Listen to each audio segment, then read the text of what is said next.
ഒടുവിലിത custody തലവേദനയിൽ നിന്ന് police രക്ഷപ്പെട്ടു. 3 ദിവസ കസ്റ്റഡി കാലാവധി കഴിഞ്ഞതിനെ തുടർന്ന് രാഹുലിനെ എത്രയും പെട്ടെന്ന് കോടതിയിൽ തിരികെ എത്തിച്ച് ജയിലിലാക്കിയ പോലീസ് ഇന്ന് വൈകുന്നേരം 5 മണി വരെ കസ്റ്റഡി കാലാവധി നൽകിയിരുന്നു. മിനിങ്ങാന്ന് ഉച്ച കഴിഞ്ഞാണ് പോലീസിന് കസ്റ്റഡിയിലേക്ക് രാഹുലിനെ കോടതി വിട്ടുകൊടുത്തത്. തെളിവെടുപ്പൊക്കെ ഇന്നലെ ഒറ്റ ദിവസം കൊണ്ട് അവസാനിപ്പിച്ചു. ഇന്ന് ഉച്ചയോടെ വീണ്ടും മജിസ്ട്രേറ്റിന് മുന്നിൽ രാഹുലിനെ പോലീസ് എത്തിച്ചു. വിവാഹിതയായ ഒരു യുവതി, അവരും രാഹുൽ മാങ്കൂട്ടവും തമ്മിലുള്ളത് ഉഭയകക്ഷി സമ്മതപ്രകാരമുള്ള ബന്ധമെന്നാണ് രാഹുലിൻ്റെ അഭിഭാഷകർ പറയുന്നത്. 2 വ്യക്തികൾ തമ്മിലുള്ള സൗഹൃദം, പ്രണയം. ആ സ്വകാര്യ പ്രശ്നത്തിൽ ഇടപെട്ട പോലീസ് ഇപ്പോൾ ആകെ കുടുങ്ങിയ അവസ്ഥയിലാണ്. പരാതിക്കാരി ആദ്യം പരാതി അയക്കുന്നത് കേരളത്തിൻ്റെ മുഖ്യമന്ത്രി പിണറായി വിജയന് ഇമെയിൽ തുടർന്ന് അന്വേഷണ സംഘത്തിന് കൈമാറിയത് മുഖ്യമന്ത്രി തന്നെ. എല്ലാ നടപടിക്രമങ്ങളും തെറ്റിച്ചുകൊണ്ട് അർദ്ധരാത്രിയിൽ തന്നെ രാഹുൽ മാങ്കൂട്ടത്തിലിനെ കസ്റ്റഡിയിലെടുത്ത കാഴ്ച കേരളത്തെ അമ്പരപ്പിച്ചിരുന്നു. എന്നാൽ ഇത് അതിവിചിത്രമായ നടപടിക്രമങ്ങളുടെ കൂമ്പാരമാണ് അതിനു പിന്നാലെ നമ്മൾ കാണുന്നത്. പാതിരാത്രിയിൽ ആവേശം പൂത്ത് ഹോട്ടൽ മുറിയിൽ കടന്ന് രാഹുൽ മാങ്കൂട്ടത്തിലിനെ അറസ്റ്റ് ചെയ്ത പോലീസിന്റെ വീരേതിഹാസമല്ല, മറിച്ച് മാരകമായ അബദ്ധമാണ് പോലീസ് ചെയ്തത് എന്ന് ഒരു കൂട്ടം പോലീസ് ഉദ്യോഗസ്ഥർ പറയുന്നു. 1ഉം 2ഉം ബലാത്സംഗ കേസുകളിൽ രാഹുലിനെ അറസ്റ്റ് ചെയ്ത് ജയിലിലടയ്ക്കാൻ പോലീസിനോ ഭരണകൂടത്തിനോ കഴിഞ്ഞില്ല. അതുകൊണ്ടാണ് വളരെ സൂക്ഷ്മതയോടെ 3ാം പരാതി വന്നതിന് തൊട്ടു പിന്നാലെ പോലീസിനെ ഉപയോഗിച്ച് രാഹുലിനെ പൊക്കിയെടുത്തത്. എന്നാൽ ഈ കേസ് കോടതിയിലെത്തുമ്പോൾ അതീവ തിരിച്ചടിയാകുമോ എന്ന ഭയം പോലീസ് സേനയിലുണ്ട്. മുഖ്യമന്ത്രിക്ക് ഇമെയിലിലൂടെ പരാതി അയച്ച അതിജീവിത ഇപ്പോഴും കാനഡയിൽ തന്നെ തുടരുന്നു. തൊട്ടടുത്ത ദിവസം കേരളത്തിലെത്തി മൊഴിയിൽ ഒപ്പുവെച്ച് നൽകുമെന്നാണ് അവർ പോലീസിനോട് പറഞ്ഞിരുന്നത്. കാനഡയിൽ ഇരുന്നുകൊണ്ട് ഇമെയിലിൽ ഒരു പരാതി, ഒപ്പമൊരു ഫോൺ കോൾ. ഇവ രണ്ടും ഉപയോഗിച്ച് FIR രജിസ്റ്റർ ചെയ്ത പോലീസ് നടപടിക്രമങ്ങൾ തെറ്റിച്ചുവെന്ന് മുൻ DGP TP സെൻകുമാർ അന്നേ പറഞ്ഞതാണ്. നിയമപരമായ നടപടിക്രമങ്ങൾ അനുസരിച്ച് മൊഴി രേഖപ്പെടുത്തി അതിൽ അതിജീവിത നേരിട്ട് ഒപ്പുവെക്കണം, അതും 24 മണിക്കൂറിനകം. FIR രജിസ്റ്റർ ചെയ്ത് കഴിഞ്ഞാൽ 1 ദിവസത്തിനുള്ളിൽ അതിജീവിതയെ വൈദ്യപരിശോധനയ്ക്ക് വിധേയയാക്കണം. എന്നാൽ അറസ്റ്റ് നടന്ന് ദിവസങ്ങൾ കഴിഞ്ഞിട്ടും അതിജീവിത നാട്ടിലെത്തുന്നില്ല. ഇതാണ് പോലീസിനെ കുഴയ്ക്കുന്നത്. സാധാരണഗതിയിൽ നേരിട്ടെത്തി മൊഴി നൽകേണ്ട സാഹചര്യത്തിൽ അതിജീവിത എന്തുകൊണ്ടാണ് കേരളത്തിലേക്ക് എത്താതെ നിൽക്കുന്നത്? ഇതാണ് പോലീസിനെ സംബന്ധിച്ച് ഏറ്റവും വലിയ വെല്ലുവിളി. ഇപ്പോൾ അകപ്പെട്ടിരിക്കുന്ന മാരക പ്രതിസന്ധിയിൽ നിന്ന് രക്ഷപ്പെടാൻ ഒരു വീഡിയോ കോൺഫറൻസിംഗ് വഴി മൊഴി രേഖപ്പെടുത്താനാണ് അന്വേഷണ സംഘം നീങ്ങുന്നത്. ഇതിനുവേണ്ടി ഹൈക്കോടതിയെ സമീപിച്ച് ഒരു അനുകൂല ഉത്തരവ് നേടണം. എന്നാൽ ഹൈക്കോടതിയിൽ നിന്ന് എന്തൊക്കെ ശകാരങ്ങൾ ഏറ്റുവാങ്ങേണ്ടി വരുമെന്ന ഭയം പോലീസ് ഉദ്യോഗസ്ഥരിൽ ശക്തമാണ്. ഇന്ത്യൻ എംബസി വഴിയോ വീഡിയോ കോൺഫറൻസിംഗ് വഴിയോ രഹസ്യമൊഴി രേഖപ്പെടുത്താനായിരുന്നു നേരത്തെ അന്വേഷണ സംഘം തീരുമാനമെടുത്തത്. ഇതിന് ഹൈക്കോടതി അനുമതി നൽകിയില്ല എങ്കിൽ രാഹുൽ മാങ്കൂട്ടത്തിലിന് എളുപ്പത്തിൽ ജാമ്യം ലഭിക്കും. ഇതോടെ പോലീസിന് എല്ലാ നടപടിക്രമങ്ങളും തെറ്റിച്ചു എന്ന ശകാരവും കേൾക്കേണ്ടി വരും. നേരത്തെ രാഹുലിനെതിരെ പരാതി വന്ന 2 കേസുകളിൽ രാഹുലിന് ജാമ്യം ലഭിച്ചിരുന്നു കോടതിയിൽ നിന്ന്. 3ാമത്തെ പരാതിയിൽ ജാമ്യം ലഭിക്കാതിരിക്കാൻ ഭരണകൂടവും പോലീസുമൊക്കെ നടത്തിയ ഈ അതിവേഗ നടപടികൾ ചുരുക്കത്തിൽ കോടതി തന്നെ ചോദ്യം ചെയ്യും. പരാതിക്കാരി നാട്ടിലില്ലാത്ത സാഹചര്യത്തിൽ നടന്ന ഈ അറസ്റ്റ് നിയമപരമായി നിലനിൽക്കില്ല എന്നാണ് രാഹുലിന്റെ അഭിഭാഷകർ വാദിക്കുന്നത്.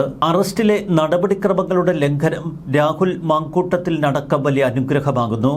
നേരത്തെ കസ്റ്റഡിയിലും ഇപ്പോൾ റിമാൻഡിലും കഴിയുന്ന രാഹുൽ മാങ്കൂട്ടം അക്ഷരാർത്ഥത്തിൽ തിരിച്ചടിച്ചു തുടങ്ങുന്ന കാഴ്ചയാണ് നമ്മൾ കാണുന്നത്.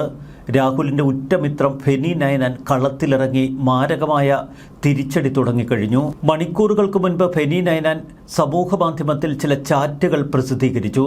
പരാതിക്കാരിയും ഫെനി നയനാനും തമ്മിലുള്ള ചാറ്റുകളാണ് ഇപ്പോൾ ഫെനി പുറത്തുവിട്ടിരിക്കുന്നത്. ഒരു കാര്യത്തിന്റെ 2 വശവും പറയാനുള്ള അവസരം പോലും നിഷേധിക്കുന്ന സമീപനമാണ് കേരളത്തിലെ മാധ്യമങ്ങൾ സ്വീകരിക്കുന്നത് എന്ന് ഫെനി കുറ്റപ്പെടുത്തുന്നു. ഇന്നലെ ഫേസ്ബുക്കിൽ ഫെനി ഒരു പോസ്റ്റ് പങ്കിട്ടിരുന്നു. അതിനെതിരെ രൂക്ഷമായ സൈബർ ആക്രമണമുണ്ടായി എന്ന് ഫെനി പറയുന്നു. എന്നെയും എൻ്റെ കുടുംബത്തെയും വരെ ആക്രമിക്കുന്നു.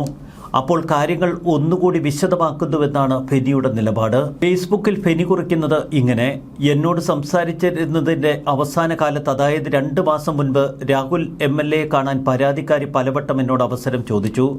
പലവട്ടം ഒഴിവാക്കാൻ നോക്കി.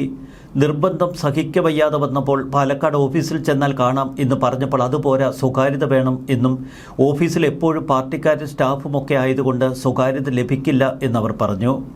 രാഹുൽ MLAയുടെ ഫ്ളാറ്റിൽ കാണാമെന്നും 3-4 മണിക്കൂറെങ്കിലും സമയം വേണം എന്നും പരാതിക്കാരി എന്നോട് പറഞ്ഞു. ഫ്ളാറ്റിൽ രാത്രിയാണെങ്കിലും കണ്ടാൽ മതി എന്നവർ പറഞ്ഞു.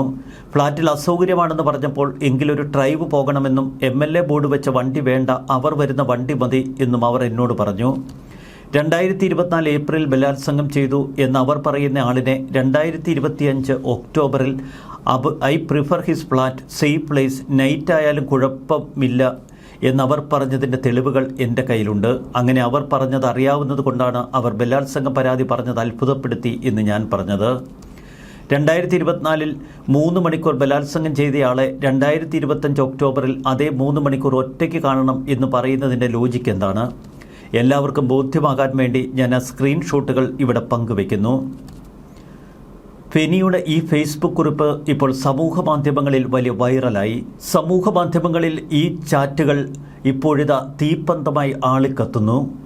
ആ ചാറ്റുകൾ ഇങ്ങനെ: ഫെനിയുടെ ചോദ്യം, എത്ര ഡേയ്ക്കുള്ളിലാണ് കാണേണ്ടത്?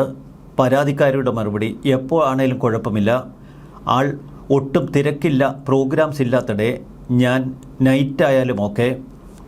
I prefer his flat, safe place വേണം, സമാധാനമായിട്ട് സംസാരിക്കണം, സമയം വേണം, അത്രയേ ഉള്ളൂ. നെക്സ്റ്റ് മന്ത് ആണേലും ഓക്കെ, അതിനപ്പുറം പോവാൻ പറ്റില്ല. ഇതിന് മറുപടിയായി ഫെനിയുടെ ഒരു വോയിസ് മെസ്സേജാണ്. അതിൽ കഴിഞ്ഞിങ്ങനെ: എനിക്ക് എവിടെ ആണേലും കുഴപ്പമില്ല, സേഫ് പ്ലേസ് ആയാൽ മതി, ഡേ ആണേൽ എനിക്ക് സൗകര്യം, പിന്നെ എനിക്ക് വേറെ പ്രോഗ്രാംസ് ഉണ്ട്, വേറെ പണിയുണ്ട് എന്ന് പറഞ്ഞ് ഓടാൻ പറ്റില്ല. ഞാൻ നാട്ടിൽ വന്നതും ഇത്രയും വെയിറ്റ് ചെയ്തതും തന്നെ ഈ കുറച്ച് കൂടുതൽ സമയം കിട്ടാനാ. ഓഫീസിൽ പോയി കാണാമായിരുന്നാൽ എനിക്ക് എന്നേ പോയി കാണാമായിരുന്നു. എനിക്ക് വേറെ ആരും ഉണ്ടാവാൻ പാടില്ല, ഞങ്ങൾ 2 ആൾ മാത്രം, അത്രയേ ഉള്ളൂ. അതിന് ഫെന്നി നൽകുന്ന മറുപടി, പുള്ളിയോട് ചോദിച്ചിട്ട് പറയാം, ഓഫീസ് ആയിരിക്കും നല്ലത് എന്നാണ് പറഞ്ഞത്. രാഹുൽ മാങ്കൂട്ടം യുവതിയോട് ഫെനി വഴി പറഞ്ഞത് ഓഫീസിൽ വെച്ച് കാണുന്നതാവും നല്ലതെന്ന്. അതിന് യുവതിയുടെ മറുപടി ഇങ്ങനെ: ഓഫീസിൽ എനിക്ക് കംഫർട്ടബിൾ അല്ല, അങ്ങോട്ട് എല്ലാവർക്കും ആക്സസ് ഉള്ളതല്ലേ. ഫെനി അതിനു മുൻപൊരു ചോദ്യം ചോദിക്കുന്നുണ്ട്, എത്ര ടൈമാണ് ഉദ്ദേശിക്കുന്നത് എന്ന് ചോദിച്ചു. അപ്പോൾ രാഹുൽ എത്ര സമയം വേണമെന്ന് പരാതിക്കാരിയോട് ചോദിച്ചു എന്നർത്ഥം. പരാതിക്കാരിയുടെ മറുപടി, 3-4 hours മിനിമം. വേറെ എവിടെയെങ്കിലും കാണാൻ ഉദ്ദേശിക്കുന്നുണ്ടോ എന്ന് ഫെനിയുടെ ചോദ്യം. ഒന്നേൽ ഫ്ലാറ്റ്, അല്ലേൽ കാർ, ഡ്രൈവ് ചെയ്യണം. Office is accessible to public media and other party people. പിന്നെ സ്റ്റാഫ് ഉണ്ടാവില്ലേ ഓഫീസിൽ? ഓഫീസിൽ വെച്ച് കാണാം എന്ന മറുപടി ടാഗ് ചെയ്തുകൊണ്ട് ഫെനി നൽകുന്ന മറുപടി, അത് പബ്ലിക് അല്ലേ, അവിടെ ആര് വരുന്നു എന്ന് ആരും നോക്കൂല, ഫ്ലാറ്റ് ഓപ്ഷനല്ല, 1 പോലീസ്മാൻ, 2 സെക്യൂരിറ്റി, ആര് വന്നാലും അവർ മുകളിൽ ഇൻഫോം ചെയ്യും. ഓഫീസായിരിക്കും കംഫർട്ടബിൾ, ഡേറ്റ് ഞാൻ നോക്കി പറയാം. ഇതിന് പരാതിക്കാരിയുടെ മറുപടി ഇങ്ങനെ: ഞാനൊരു ഫ്രണ്ടായിട്ട് വരുന്നേ, അവൻ എന്നെ ആക്കിയിട്ട് പോവും, അപ്പോൾ എന്നെ പ്രശ്നം? എടാ, വേറെ ആരും കയറി വരില്ല, ഇൻറ്ററപ്റ്റ് ചെയ്യില്ല, സേഫാണ്, പ്രൈവസി ഉണ്ടെങ്കിൽ എനിക്ക് പ്രശ്നമില്ല. ഡെയിലി കുറേ ആൾക്കാർ കയറി വരുന്ന സ്ഥലത്ത് എങ്ങനെ ഇരുന്നൊന്ന് സംസാരിക്കും? അല്ലെങ്കിൽ കാറിൽ ഒരു ഡ്രൈവ് പോവേണ്ടി വരും, ഞങ്ങൾ വരുന്ന കാർ എടുക്കാം, അപ്പോൾ MLA ബോർഡ് ഉണ്ടാവില്ലല്ലോ. പരാതിക്കാരിയുടെ ഈ ചാറ്റുകൾ കൊണ്ട് എന്താണ് അർത്ഥമാക്കുന്നത് എന്ന് ഫെനി നൈനാൻ ചോദിക്കുന്നു. 2024 ബലാത്സംഗം ചെയ്തു എന്ന് പരാതി കൊടുത്ത യുവതിയാണ് ഇപ്പോൾ 2025 രാഹുൽ മാങ്കൂട്ടത്തിലിനെ ഒറ്റയ്ക്ക് തനിച്ച് ഒരു 3-4 മണിക്കൂർ കാണണമെന്ന് ഫെനിയോട് ചാറ്റ് ചെയ്തിരിക്കുന്നത്. ഇതിൻ്റെ തെളിവുകൾ ഫെനി നൈനാൻ പുറത്തുവിടുമ്പോൾ അതിനുത്തരം പറയാനുള്ള ധാർമ്മികത ശരിക്കും നമ്മുടെ പോലീസ് സംവിധാനത്തിനുമുണ്ട്. ഫെനി നൈനാൻ്റെ ഈ ഫേസ്ബുക്ക് കുറിപ്പിന് താഴെ വരുന്ന കമൻറ്റുകൾ കണ്ടാൽ നമ്മുടെ തല മരച്ചു പോകും.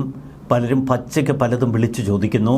ഇതും ചേർത്ത് കേൾക്കാൻ തന്നെയാണ് ഇവിടെ നിയമവ്യവസ്ഥയും കോടതിയുമൊക്കെ ഉള്ളത് എന്ന് ഇലക്ഷൻ പ്രഹസനം നടത്തുന്ന ആഭ്യന്തരമന്ത്രിയോട് ഉപദേശം നൽകുന്നവർ പറഞ്ഞു കാണില്ല. സത്യം തെളിയട്ടെ. സാറ സുൽക്കുൻഡിയുടെ വാക്കുകളാണ്. മറ്റൊരു കമന്റ് ഇങ്ങനെ: ഇതൊക്കെ കണ്ടിട്ടും കേട്ടിട്ടും മാപ്രകൾക്കൊരു അനക്കവുമില്ലല്ലോ, അയാളെ ട്രാപ്പ് ചെയ്യുക തന്നെ ഉദ്ദേശം. പുരുഷനായതുകൊണ്ട് അയാൾ വേട്ടയാടപ്പെടുന്നു. പുരുഷൻ തെറ്റുകാരനാണെങ്കിൽ അതേപോലെ ഈ സാഹചര്യത്തിൽ തെറ്റുകാരിയുമാണ്. കല്യാണം കഴിഞ്ഞ യുവതി ഭർത്താവുമായി ബന്ധം വേർപിരിയാതെ മറ്റൊരു പുരുഷനെ തേടിപ്പോയി, അതാണ് നടന്നേക്കുന്നത്. ഒട്ടനവധി കമന്റുകൾ. ഈ കമന്റുകളിൽ ആളുകൾ സ്വതന്ത്രമായി അഭിപ്രായം പറയുന്നു. ശരിക്കും രാഹുൽ മാങ്കൂട്ടം തിരിച്ചടിച്ചു തുടങ്ങുമ്പോൾ ഭയപ്പെടുന്നത് പോലീസ് സംവിധാനമാണ്. കാരണം ആ അറസ്റ്റ് തന്നെ നിയമവിരുദ്ധമാണ്. ന്യൂസ് ഡെസ്ക് മലയാളി വാർത്ത ഇൻസൈറ്റ്.